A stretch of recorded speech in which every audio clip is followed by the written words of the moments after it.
Parque Municipal das Dunas da Lagoa da Conceição está localizado na borda leste da ilha de Santa Catarina, no distrito da Lagoa da Conceição. Ao norte, limita-se com a Avenida das Rendeiras e a leste com a Estrada Geral da Praia da Joaquina. Apresenta como limite oeste a Rua Vereador Osni Ortiga até alcançar um curso d'água que corre paralelamente no limite oeste do parque. No limite sudeste se encontra a Praia da Joaquina. Este parque possui área de 563 hectares. É regido por várias leis e decretos que se sucederam. Foi tombado como Patrimônio Natural e Paisagístico de Florianópolis em 1975, através do Decreto Municipal 1261, de 1975. Em 1979, sua área foi ampliada através do Decreto Municipal 213, passando a incluir áreas como a Avenida das Rendeiras e a Praia da Joaquina.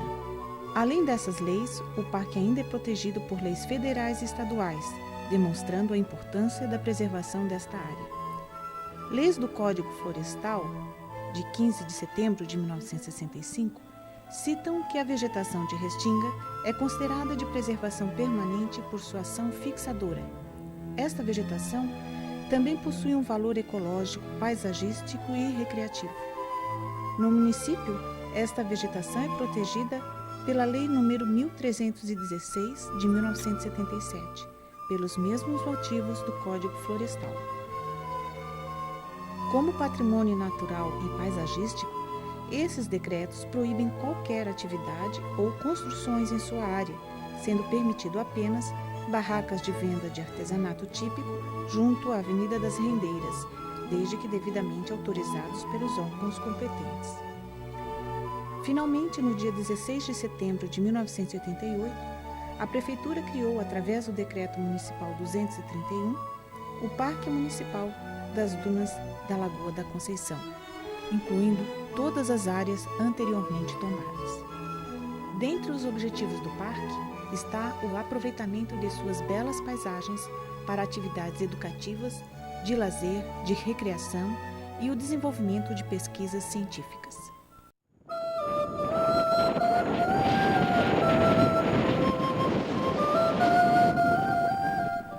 Entre 120 mil anos e 18 mil anos atrás, o mar chegou a mais de 100 metros abaixo do nível atual, ocorrendo a acumulação de areia nesta área.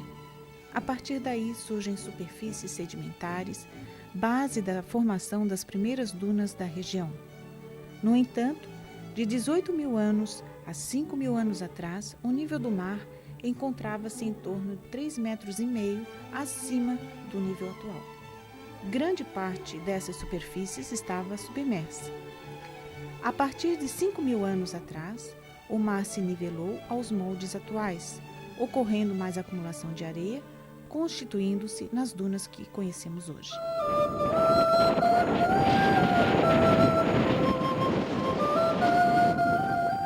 A vegetação do parque está exposta à temperatura do ar que no inverno variam em média entre 18 e 15 graus centígrados e no verão variam em média 26 e 24 graus centígrados, mas podem chegar muitas vezes a mais de 30 graus durante o dia.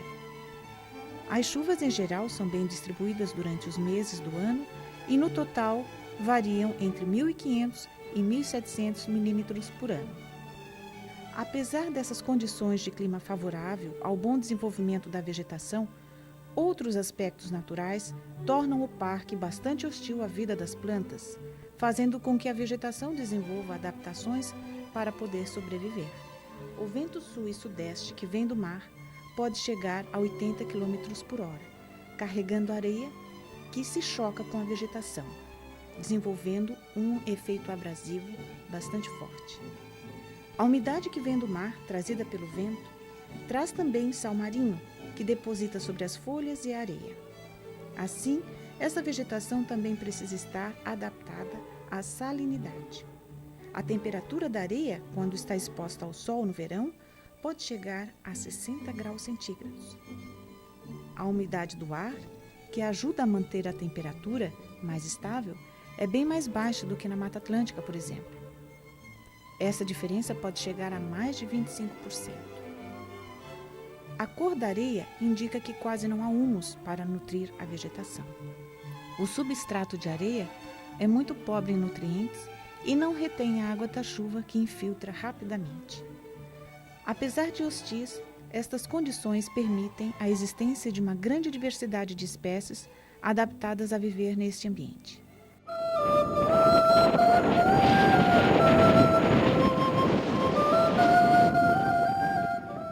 A vegetação do parque é chamada de vegetação de restinga, caracterizada por viver sobre a areia, próximo ao mar e sobre as dunas.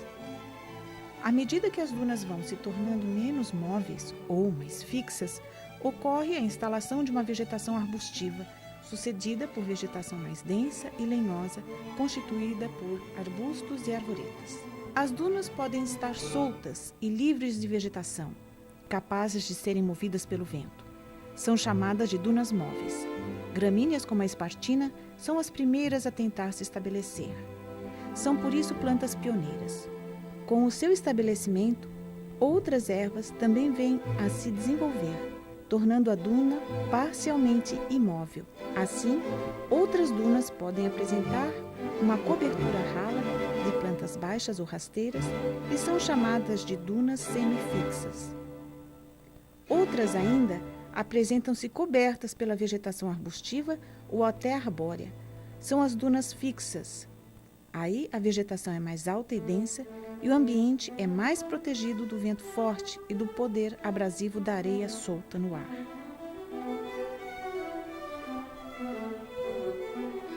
Sob essas matinhas, mais altas e fechadas, encontram-se musgos, samambaias e outras plantas de folhas largas mais adaptadas ao sombreamento e a um microclima que ali se estabelece por conta desta cobertura arbórea.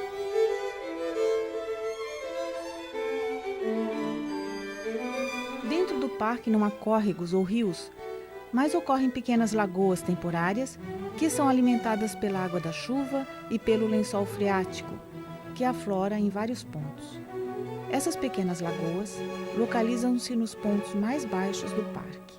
O relevo fornece proteção de ventos fortes à vegetação e permite uma certa distribuição da mesma. As plantas de pequeno porte, onde se incluem espécies aquáticas, ocorrem nas partes rasas dessas lagoas. Já arbustos e arvoretas, mais desenvolvidos, localizam-se nas áreas de sotavento, onde o vento é mais fraco, ou ao redor das lagoas. Na porção sudoeste do parque, há uma lagoa permanente de maior tamanho, circundada por uma vegetação arbustiva mais densa, correspondendo a uma matinha ciliar, que se vale desta umidade constante e da proteção das dunas fixas do entorno para poder crescer. Caracteriza-se ali uma vegetação típica de brejo.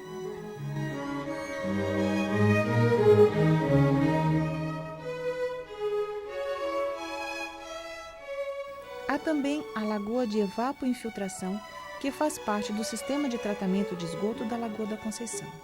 Essa lagoa também está rodeada de vegetação arbustiva densa. As matinhas possuem uma vegetação exuberante, com diversos exemplares da Mata Atlântica, além de muitos arbustos de restinga que ali atingem o porte arbóreo. Pela quantidade de nutrientes que disponibiliza para diversas aves, esta lagoa de evapoinfiltração mostra-se como um criadouro natural.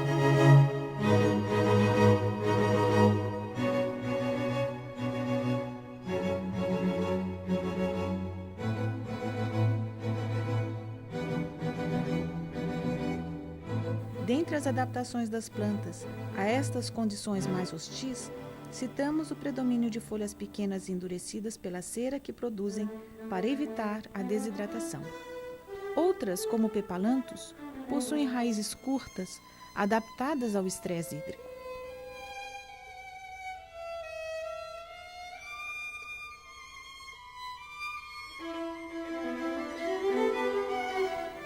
Em ambientes mais secos, desenvolvem-se líquens sobre a serrapilheira. Outros, de cor parda, desenvolvem-se sobre os troncos. O gravatá, uma bromeliácea, é muito comum dentro do parque. Durante o ano, Mesmo no inverno, encontramos diversos tipos de flores, geralmente de cores vivas. Mas é na primavera que a vegetação da restinga floresce em maior profusão.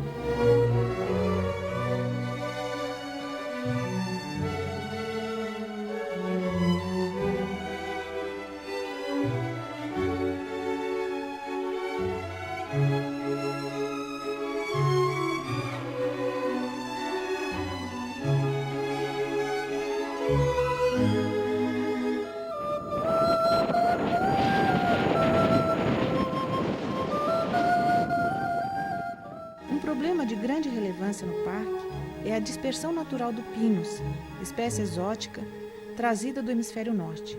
Como não é espécie nativa, contribui para a descaracterização das paisagens do parque. Desde 1998, órgãos públicos vêm executando o projeto Retirada de Plantas Exóticas do Parque Municipal das Dunas da Lagoa da Conceição, o que é uma boa iniciativa. Donos de residências do entorno também contribuem com esse problema, plantando espinheiro em seus jardins, cujas sementes são carregadas pelo vento até o parque. A população do distrito da Lagoa cresceu muito a partir de 1980. No verão, a população pode chegar a 40 mil habitantes. Porém, este crescimento populacional acelerado já está afetando os ecossistemas da lagoa. Aumentou a pressão urbana nos limites do parque, que passou a contar com problemas de invasão de construções ilegais. Estima-se que 5% da área total do parque está urbanizada, seja com autorização do governo ou de forma clandestina. Mas sabemos que outras áreas correm o risco iminente de também serem ocupadas ilegalmente. São vários os casos na Justiça de solicitação de retirada de imóveis e de recuperação da área degradada. Em poucos casos, há demolição. A presença do lixo doméstico no parque também é uma realidade, embora já tenham sido feitos movimentos de recolhimento por parte de órgãos públicos e pela comunidade. A prática do sandboard vem crescendo a cada ano, mas sem área previamente definida, o que pode causar a reativação de dunas que estavam em fase de fixação pela vegetação. A prática de caminhadas em trilhas é permitida dentro do parque, mas deve ocorrer em locais pré-estabelecidos, não afetando a vegetação. A abertura de novas trilhas também pode levar à desestabilização de dunas e a processos de desequilíbrio natural. Cartazes de propaganda junto à Avenida das Rendeiras impossibilitam a visualização da beleza cênica, além de que alguns deles se encontram dentro dos limites do parque.